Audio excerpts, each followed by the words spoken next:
Hey everyone, आप सभी का स्वागत है मेरे यूट्यूब चैनल में। तो जैसा कि हमने पिछले एपिसोड में देखा था कि कोई उस जंगल में अपनी इवल पावर को स्प्रेड कर देता है, जिसके कारण उस जंगल से गुजरने वाले सारे डिसिपल्स एक एक करके मारे जा रहे थे। और ये काली करतूत करने वाला और कोई नहीं बल्कि ब्रदर सू होता है। अब जैसे ही उन डिसिपल में से एक और का वो मर्डर करता है, वहाँ पे एल्डर मास्टर हान आ जाते हैं, जो उससे पूछते हैं कि यहाँ पे क्या हुआ। तो यहाँ पे ब्रदर सू बताता है कि मैं यहाँ से गुजर रहा था और यहाँ देखा तो किसी ने इस जूनियर को मार दिया है।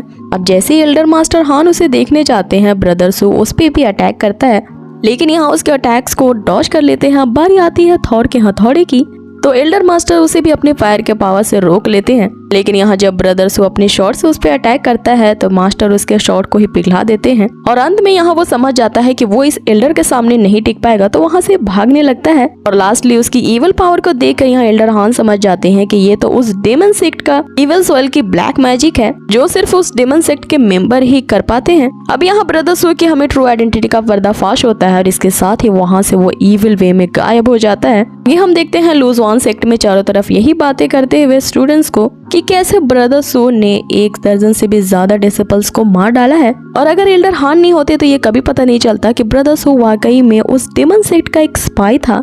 अब इन सब की बातों को सुनकर फिंगमी भी वहाँ पे आ जाता है और वो उनसे कहता है कि ब्रदर सू कभी भी ऐसा नहीं कर सकते, क्योंकि वो सबके साथ काफी जेंटल व्यवहार करते हैं। जिसपे वो स्टूडेंट कहता है तो क्या एल्डर हान गलत कह रहे हैं। और आगे फिंगमी के ये पूछने पर कि आखिर ब्रदर सू ऐसा क्यों करेंगे, वो डिसिपल उन्हें बताता है कि क्लैन रैंकिंग टूर्नामेंट 3 महीनों में होने वाला है, जिसमें सेक्ट के 10 डिसिपल्स को चूज किया जाएगा उस स्पिरिट स्टोन डिपॉजिट बैटल के लिए। और ये टूर्नामेंट एक ऐसा टूर्नामेंट है जो इस डालियांग किंगडम में हर 2 साल में एक बार होता है। अब इस कंपटीशन में जीतने वाले को एक खास किस्म की फाउंडेशन एस्टेब्लिशमेंट बिल दिया जाता है। और जाहिर सी बात है कि सारे होनहार डिसिपल्स को कोई मार रहा है ताकि कोई इसमें पार्टिसिपेट ही ना कर सके और हमारा लूज वन सेक्ट इस होने वाले टूर्नामेंट से बाहर हो जाए।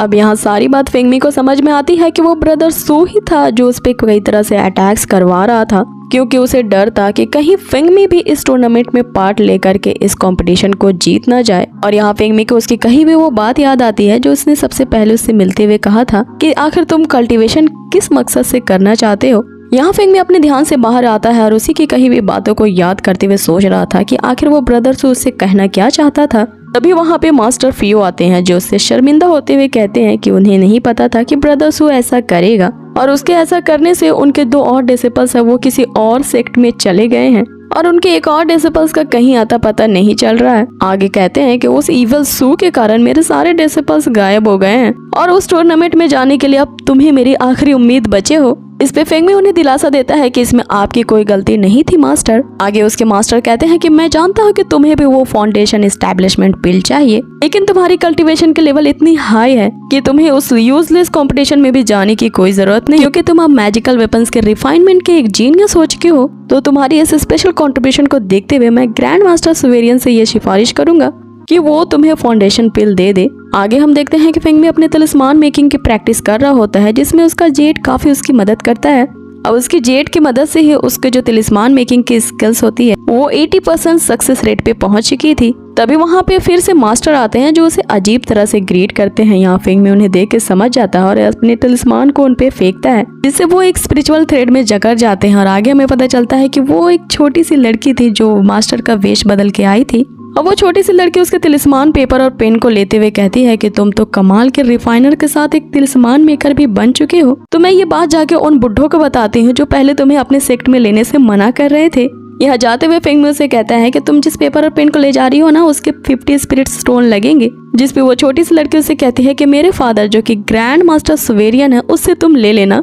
आगे यहाँ सीन कट होता है, हम फिंगमी को देखते हैं जो कि उस कियान पैविलियन में आया था। यहाँ वो शॉनिंग जो कि अपनी कल्टीवेशन की प्रैक्टिस कर रही होती है, वो उसे कहता है कि वो उस क्लैन रैंकिंग टूर्नामेंट में पार्टिसिपेट करना चाहता है, तो इसके लिए उसे कुछ तलिस्मान पेपर और पेन की जरूरत है, क्योंकि एक छोटी सी लड़की ने उसके पुराने पेन और पेपर को उससे हड़प लिए। जिसपे शॉनिंग उसे कहती है कि आखिरकार हम बिजनेस पार्टनर हैं, तो तुम यहाँ से जो भी लेना चाहते हो ले सकते हो। और फिंगमी को वहाँ पे एक केज नजर आता है जो कि एक ब्लैक कपड़े से ढका था। इस पे शॉनिंग उसे कहती है कि तुम्हारी नजरें वाकई पारखी हैं, क्योंकि ये एक फर्स्ट लेवल का इंटरमीडिएट मॉन्स्टर है जो कि हमारे 3 दिन बाद होने वाले ऑक्शन में रेयर की टॉप लिस्ट पे है। आगे वो उस मॉन्स्टर की खासियतों के बारे में बताते हुए उसे कहती है कि ये एक एंशिएंट मून फॉक्स और डायमंड रैट के मेटिंग से बॉर्न हुआ है एक्सट्रीमली रेयर किस्म का मॉन्स्टर है और इसकी खूबी ये है कि ये किसी भी बॉडी शेप को हाइड करने में अडेप्ट कर सकता है, तो तुम इसे किसी भी बैटल और एडवेंचर में काफी शानदार तरीके से वर्क करवा सकते हो। आगे फेंगमी उसे लेने का डिसाइड करता है और उससे पूछता है कि जब ये ऑक्शन का माल है तो बताओ तो इसके लिए तुम मुझे कितना चार्ज करोगी।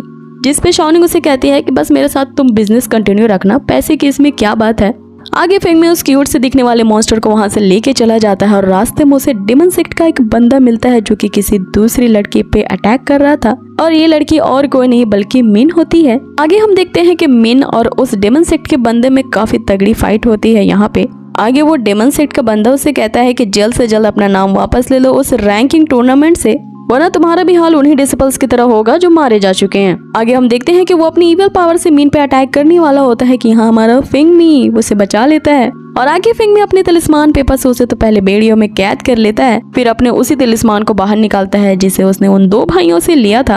अब वो सोल डिवोरिंग बीस्ट बाहर आता है और उस डेमन सेक्ट के बंदे के भी सोल को अपने अंदर कैप्चर कर लेता है। अब इस तरह के शानदार स्टेजेस को देख के मिंग उससे चिपकते हुए कहने लगती है कि तुम तो मेरे से कुछ ही दिन दूर रहे और तुम्हारे पास इस तरह की स्पिरिचुअल पावर के साथ साथ तुम्हारी कल्टीवेशन लेवल भी काफी इंक्रीज हो चुकी है, तो क्या तुम अब उस क्लैन रैंकिंग टूर्नामेंट में जाने के लिए तैयार हो।